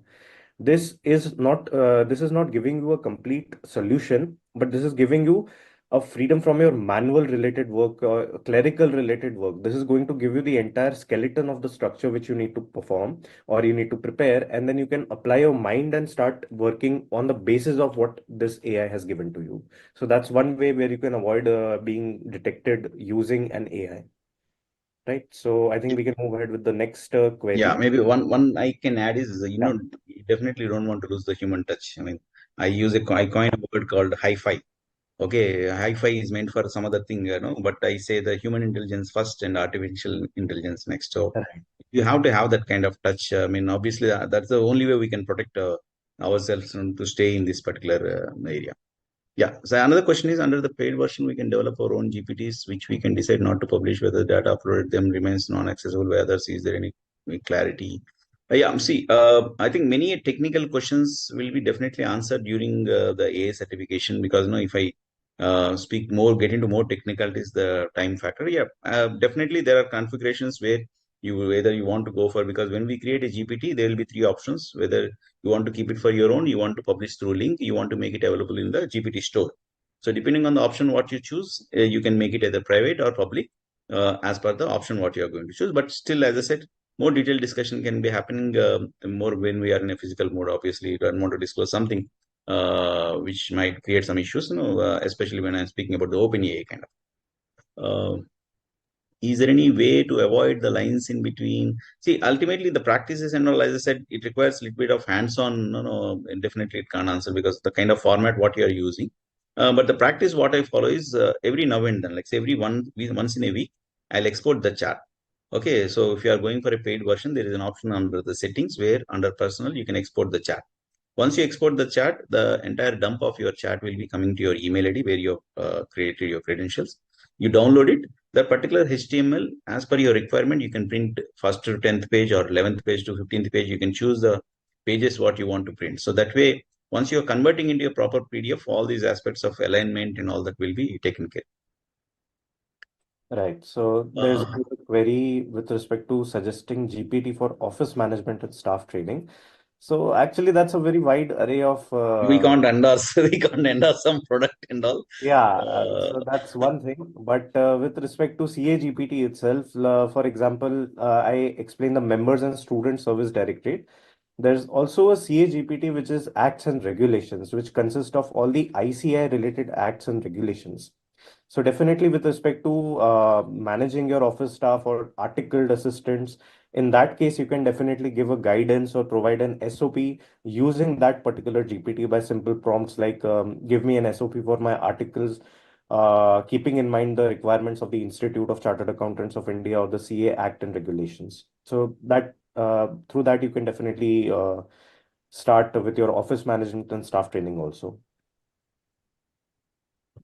Right. So I think Vishnu sir, if you can answer this next question. How can the members residing abroad do the certificate for AI and ICI course? Do we have any virtual classes possible to share links? Yes, so currently, as per guidelines, we are holding the certificate course physical mode only for in India only.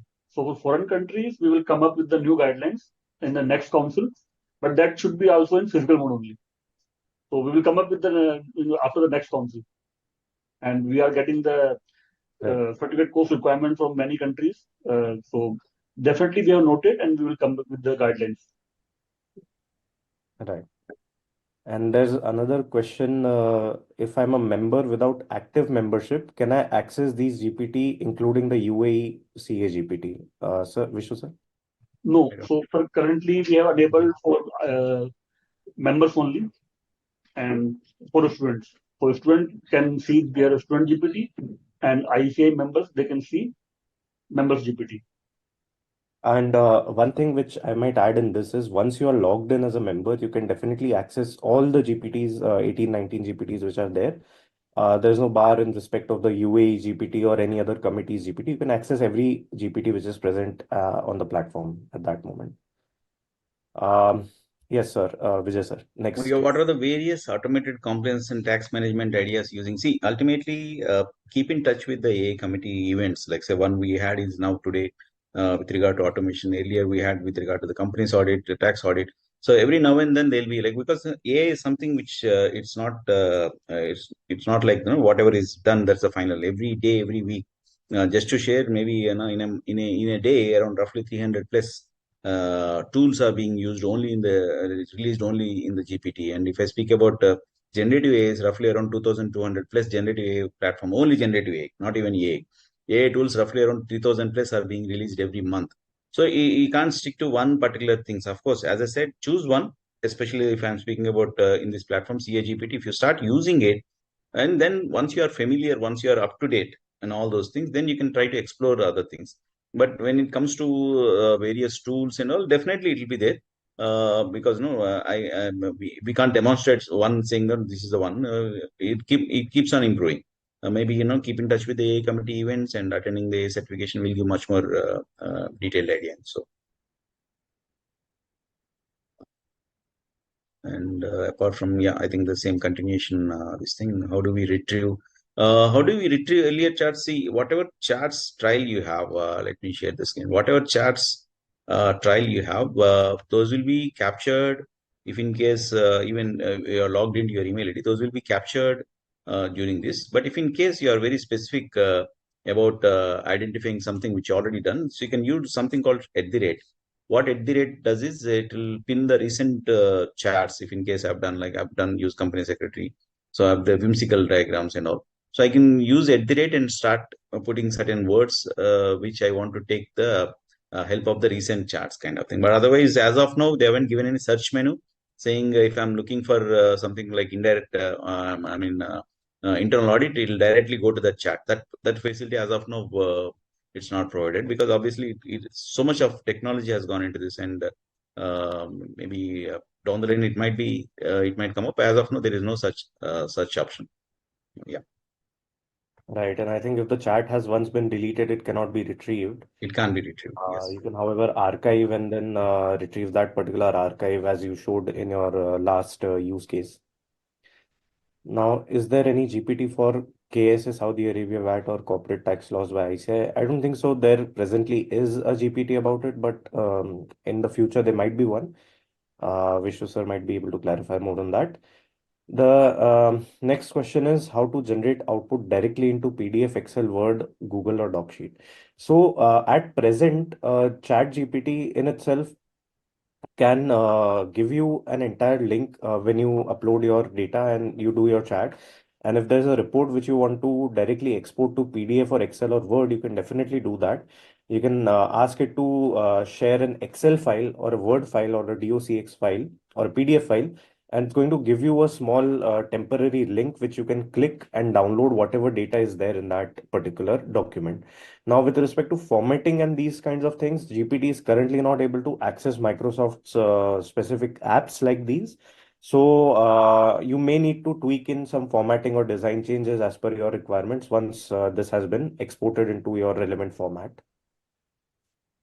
screen not visible. I think this has This is been. some question how to generate the output directly into PDF, Excel, Word.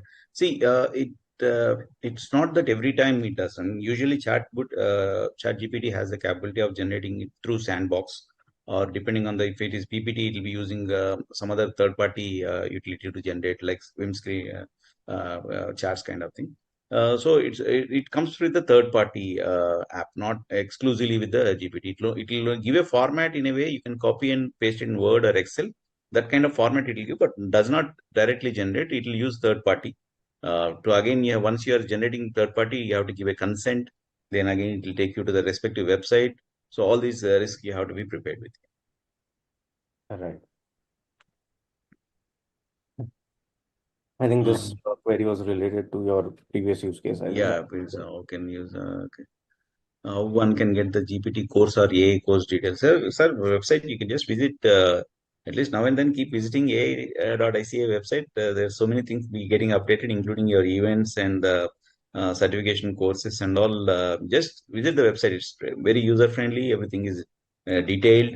Kindly browse through that. Mobile friendly as well. So at your convenience, you can just visit the website. Everything is there. I'll just give a quick glance of that. You just need to go to the AI and ICI website, and there's a particular dedicated tab for this certificate course in the resources tab over here. You can just go and click the certificate course, and you can get all the live course batches which are presently running, including the dates, the fees, and whether or not they are having any capacity or so on, and you can enroll accordingly. Yeah. Right. Okay, there is appreciation. Can we get financial statements along with annexures in the Excel on the basis of trial? I think we are more and more you are trying to explore more and more. We are replacing our practices. I mean, if it can do directly in Excel, creating all the schedules, annexures, and all, then obviously you are losing a part of your practice, is it not? Yeah, I mean, it can't do it directly. As I said, this is not a platform which is integrating all those Excel, Microsoft Words into it. It will be using third party, but saying so, what the little experiment what we have done, it's not exactly coming into that particular format. So again, you have to do little tweaking and all, because hyperlinks and all will not be enabled. So static value is of no use if you are using Excel, unless you have some links with the respective subschedules and all. So as of now, it's not having that kind of this thing. Yeah. And I think that's more of a role-based or a rule-based criteria, and there are Yes. dedicated softwares for that. Instead of Yes. using AI, you can also look into those softwares as well. What you can do is, if you are really good into this technology and all, you take the help of ChatGPT to develop something of that caliber by using Python code or whatever it is there, and come up with, you can develop your own tool. That's possible pretty much. Exactly. Okay. So the next question is, if you want to ask GPT about an agreement, what should be the format, PDF or Word? So look, here's a good thing about GPT. You can upload a PDF document, you can upload a Word document, Excel, any sort of document, maybe up to some extent, some XML formats are also acceptable over there. So ChatGPT is and equipped with all these kind of benefits and use case, basically features which can help you upload any sort of document, and it's going to perform an analysis on that document. So it can give you agreements or any sort of proposal letters, engagement letters based on that uploads. Daniel Silver has participated in EA certificates. He gave a session. Okay, I think there's an appreciation. Okay, we can skip that. Yeah. Thanks for that, sir. Thank you, Daniel, sir, for the appreciation. And can you provide us the list I of think, GPTs that are useful? so I I mean, think in the we can't have previous, exhaustive list for all. Yeah, Rishit, you can. I think in the previous list, he's also asked a question with respect to when are we planning to give the AI level 2 course. So Vishnu is that's anyway an responding with answer. that. Vishnu, let Vishnu respond to that. Yeah. Yes. Uh, So we have received the in principle approval for organizing the level 2 and level 3, and the great, basic great. framework is actually already finalized, right? Wow, Every day, the course structure is being updated. So great, definitely great, will come very soon. The level 2 will be there. Right. great, great. Good to know. Can you provide the list? The list already I said no. There can't be any exhaustive list. As I said, ensure that you have all the CA GPTs added to your sidebar and start using exploring in your domain. If not, if you are not into the domain, take the help of your partner who is into the let him practice. let your student practice that. And see, basically, this is like more and more you use, more and more model will get trained. Like, say, if I'm using direct access committee GPT with a challenging task, the one which I have demonstrated, you keep on using, the model is also getting trained, and next time the response will be much better. So more and more professional using that CA GPT in their own way, the model will get better, so that the kind of responses, it will help us down the lane. So that part probably we can take care of. Right. There is no time limit as of now, Venkat, Praveen, Pravan. Archive starts as of now. Still, for those credentials where I've stopped subscription, even those mail IDs, I can still see the archive of all the chats. So that way, as of now, they haven't disabled all those chats. Right. So the next question is there any way whereby we can create our own GPTs and then share with selected person instead of publishing it? Yeah, I think Vijay sir AA, answered. AA certificate, please, please, please. That's the only way. Join AA certificate, you'll get to know each and every aspect of how to Yeah. create So all we these can aspects. give a simple straight line answer that yes, it can be done, but It how you can. can do it, you need to. Yes, very much. Everything is possible, but how? It's like, you have to have hands on. I can't demonstrate. You need to have that hands on. So that's where. Yeah, I think that's one of the key factors of using AI in this particular case is that you need to understand that it's not something you can just watch and learn. You need to practice it with your own data, with your own experience, with your own expertise, and based on that, find your suitable AI or your GPT which you can create. And for that, you definitely need to have knowledge about the course as well. Yeah. I think the last question. I mean, more of the questions. Great. Someone has raised their hands. I'm not sure whether the it's permitted. So if, I'm allowing one by one. Let's okay. see. Yeah, Yogesh Singla. Hello. Yes, Am I Yogesh. audible? Yes, you're Uh, audible. can you tell something about the GPT on Constitution of India, which was recently launched? I mean, what all is offered over there? Vishnuji, would you like to respond or? Yes. So yeah, let me share my screen. So far, we have created the new GPT, Constitution of India. So in GPT itself, we have mentioned what has been included. You can write about the basic rights of Indian citizens. What are the Indian citizens' rights they are having? What are the fundamental rights is included? So you can go through the GPT. You will come to know. And if I want some Supreme Court cases on like one of the issues like right to life or whatever, can I get it on here? Get it here? No, all the law cases are not there. Only the basic rights of Constitution. Whatever the uh, what are the articles or constitutions, Indian rights. So you can come to know about what has been included. Okay, okay. I think for the case laws, you can simply open a chat GPT chat and you can ask it for the different kind of case laws. But again, as I gave an example in my use case, also you definitely need to review whatever the case laws it's generating by searching it then on different search engines like Google and so on, so that Okay. you can be sure about the content which has been generated by AI. Content. Okay. Certification with there are two questions. Manish they is asking certification conduct overseas chapter. Any plan? Maybe Vishnu can answer. Another one from Pankaj Damle, founder member of Melbourne chapter ICAI with regard to organizing.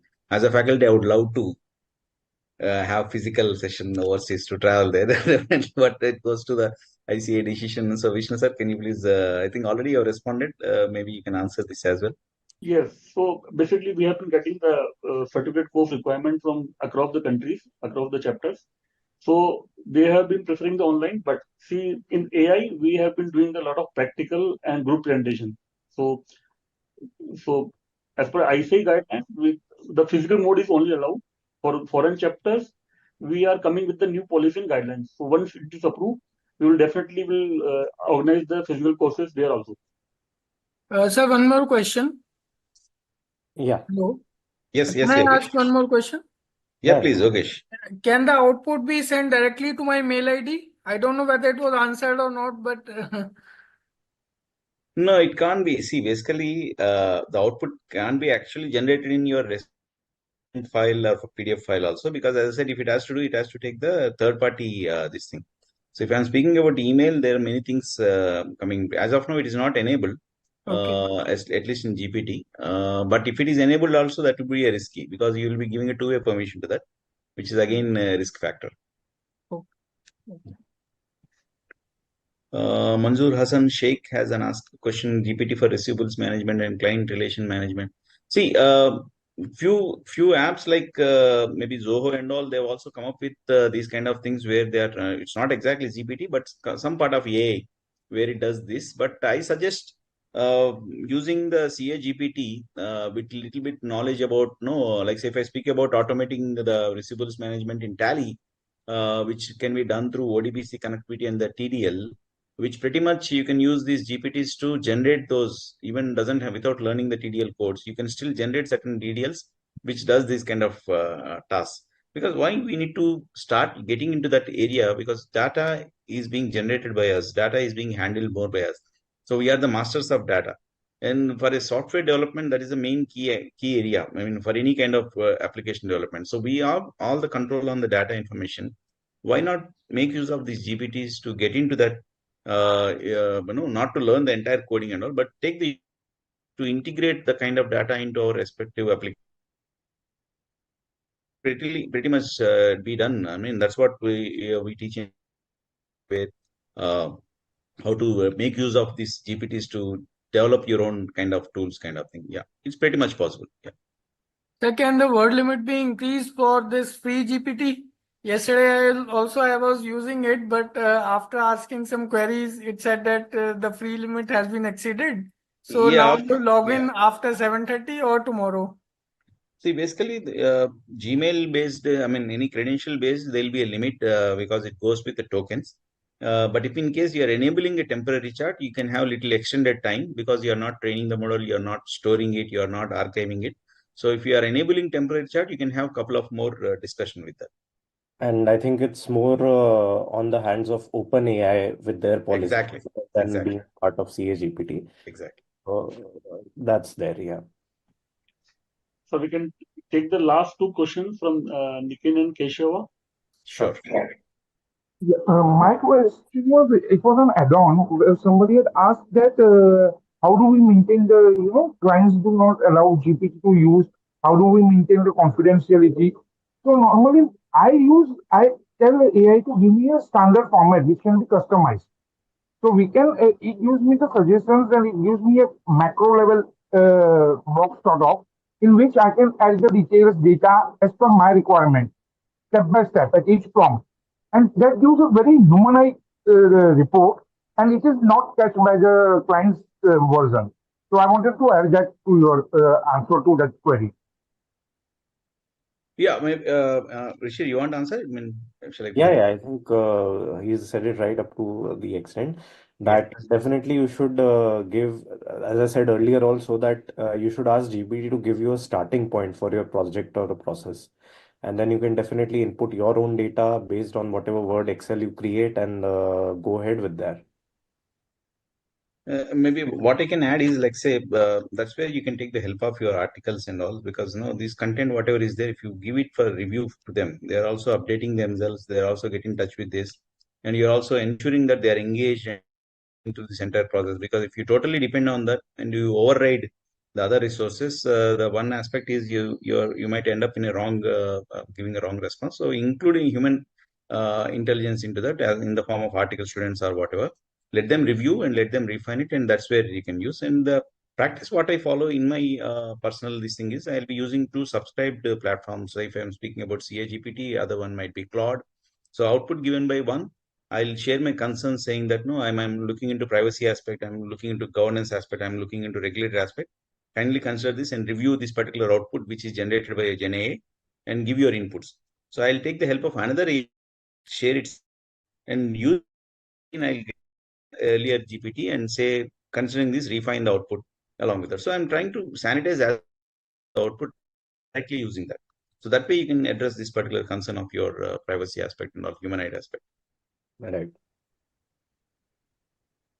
Yes, sir. Vishnuji, any question? Yeah. Niken, are you there?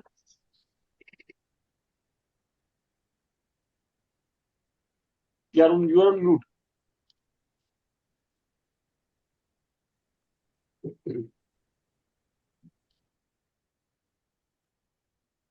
So no issue, sir. We can wrap up. So thank you, ICAI committee, AICA committee for coming up with this kind of where we can share our ideas. And thank you very much, Rishir. You've been a very good co-panelist. We have thoroughly enjoyed.